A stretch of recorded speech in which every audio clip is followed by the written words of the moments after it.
Welcome to my channel. For the latest videos and wall post, subscribe, and don't forget to hit the like button, share with your family and friends. Thanks for watching. Police officers served a search warrant today on a home in Las Vegas in the case of the murder of Tupac Shakur.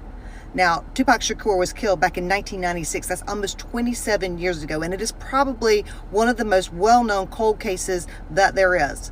And everybody associated with this case is probably dead and gone. A kid named Orlando Anderson, a gang member, has been the lead suspect in this case for many years. They just haven't been able to solve it. So back in 1996 in July, Orlando Anderson and some of his fellow gang members, his entourage if you will, ran into some Death Row Records folks in the mall. A fight broke out and a Death Row Records medallion was stolen.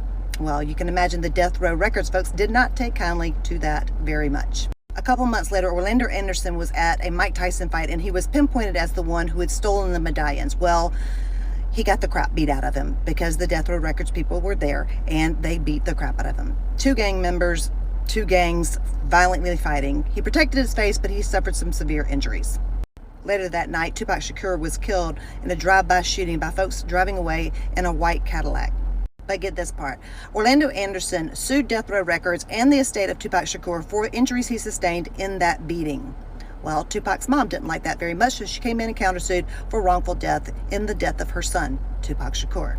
The case did settle. Orlando Anderson was set to get $78,000 out of that settlement, and he died in a drive-by shooting 2 hours later.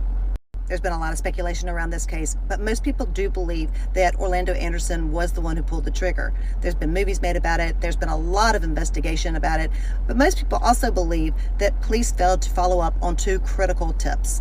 One of those tips was a witness who said that they could identify the person who killed Tupac Shakur. He was found dead 2 months later. Another witness said they had seen the white Cadillac driving away and could possibly identify the white Cadillac, but that was never followed up on either.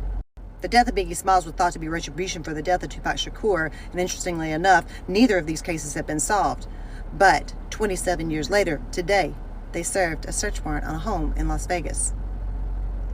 What are they going to find? Whose house was that? I am watching.